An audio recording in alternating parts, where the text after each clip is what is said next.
টুনি চলছে একা পথে, সঙ্গী হলে দোষ কি তাতে? রাগ করো না লক্ষ্মী সোনা, রাগলে তোমার লাগে আরো ভালো।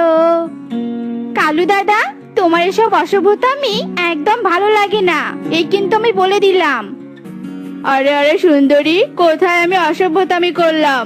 আমার তো শুধু তোকে ভালো লেগে গিয়েছিল, আর তার কারণেই তো আমি তোর সঙ্গী হতে চেয়েছি। বলা তো আর যায় না, কখন কে এসে টুপ করে আবার ফুলটাকে ছিঁড়ে নিয়ে যায়। দিন দিন তোমার নোংরামি বেড়েই চলেছে। ভেবেছিলাম হয়তো নিজেকে শুধরে নিবে, কিন্তু তা তো আর দেখছি না। শোধরানোর দায়িত্বটা এবার তুই নিয়ে নে রে। দেখ, আমার তো আর টাকা পয়সার কোনো অভাব নেই।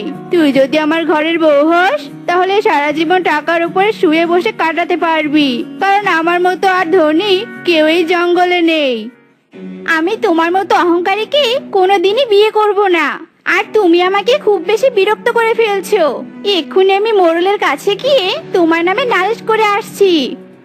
আরে যা যা, কত পারিস নালিশ কর গিয়ে, কারণ তোদের মোড়লি তো চলে আমার টাকায়। হা হা হা হা হা।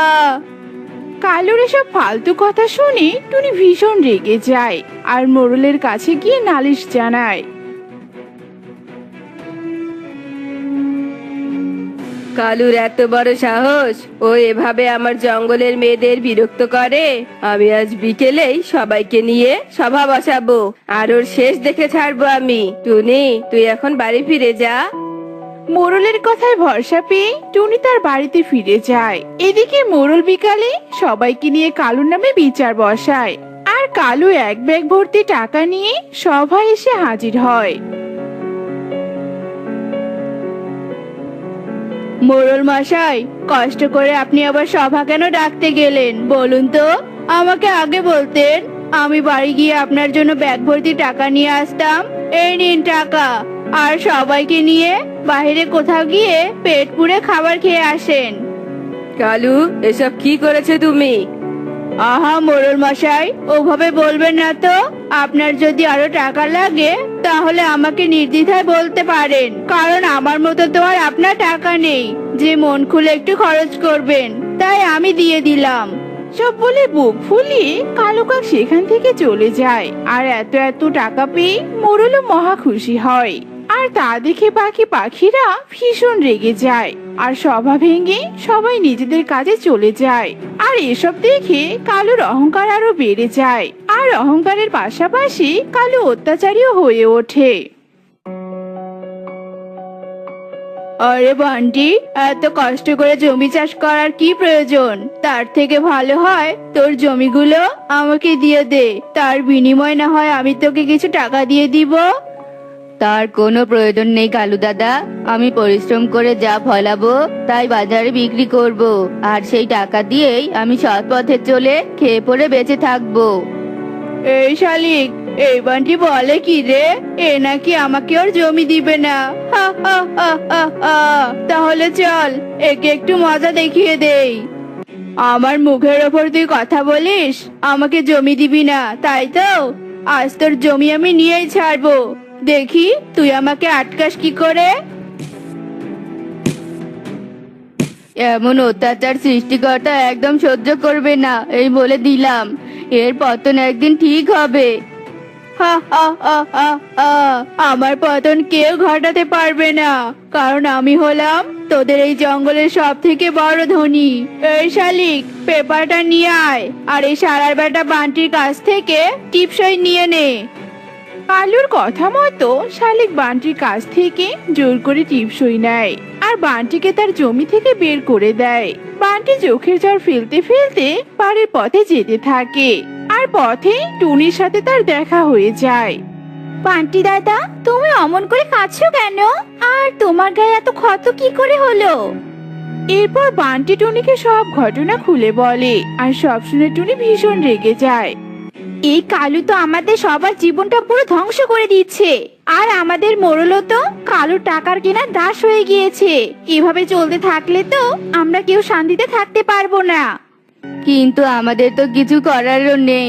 আমি এখন থেকে সৃষ্টিকর্তার কাছে সব নালিশ করে রাখছি। তুমি দেখবে ওই অহংকারী কালু কাকির পতন নিশ্চিত হবে। আর সেই অপেক্ষাতেই আছি আমি।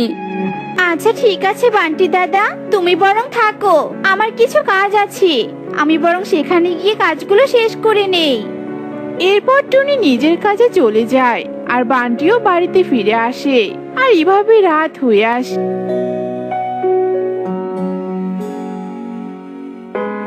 আবার রাত পেরিয়ে ভোরও হয়ে আসে।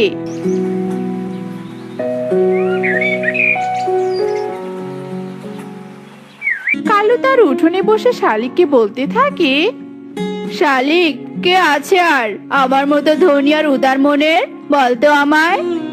ওস্তাদ, আপনার মতো কেউ নেই, আপনি তো সবার সেরা।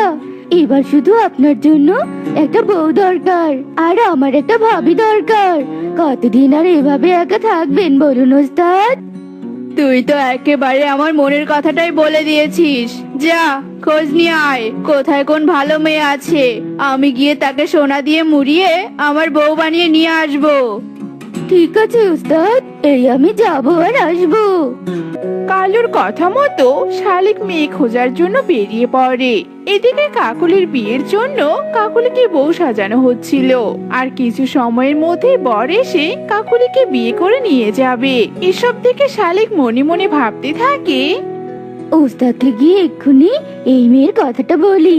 ওস্তাদও কালা আর এই মেয়েও কালা, কালায় কালা পুরো জমবে খেলা।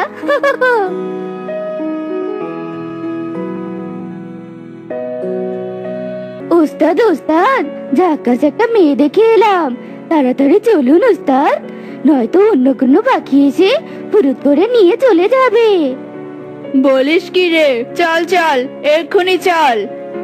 এরপর কালু আর শালিক তাড়াতাড়ি কাকুলির বাড়িতে আসে আর জোর করে কাকুলিকে বিয়ে করে নেয়। আরে বউ, এত কাছে কেন? আমি তোমাকে অনেক ভালো রাখবো। আমার কাছে অনেক অনেক টাকা আছে, সেগুলো দিয়ে তোমায় মুড়িয়ে রাখবো। আর শোনো, টাকা দিয়ে আমি তোমাকে একটা কম্বল বানিয়ে দিব, আর সেই কম্বল গায়ে দিয়ে তুমি আরামে ঘুমাবে, কেমন? শোনো, তোমার ওসব পাপের টাকার আমার কোনো প্রয়োজন নেই, আমি যাব না তোমার সাথে। তোকে আমি এত কষ্ট করে বিয়ে করলাম, আর তুই কিনা বলছিস যাবি না আমার সাথে? তোকে তো আমি নিয়ে গিয়েই ছাড়বো। এরপর কালু কাকুলিকে মারতে মারতে তার বাড়িতে নিয়ে যায়।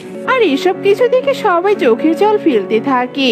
আর টুনি সবাইকে বলতে থাকে, এভাবে আর কালুর অত্যাচার আমরা সহ্য করব না। এবার ওকে আমরা প্রাণে মেরে ফেলবো, কারণ মোড়ল আমাদের নালিশ নিবে না। তার উপর যদি পুলিশে ধরিয়ে দেই, তাহলে টাকার গরমে সেখান থেকেও পার পেয়ে যাবে। হ্যাঁ টুনি, তুমি একদম ঠিক বলেছো, আমরা তাই করব। তার আগে আমাদের কাকুলির কাছে এইসব কথা পৌঁছে দিতে হবে।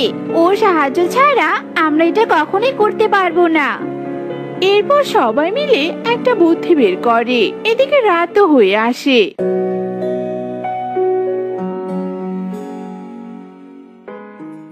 কালু তার নিজের ঘরে ঘুমিয়েছিল আর শালিক তার বাড়িতে চলে যায়।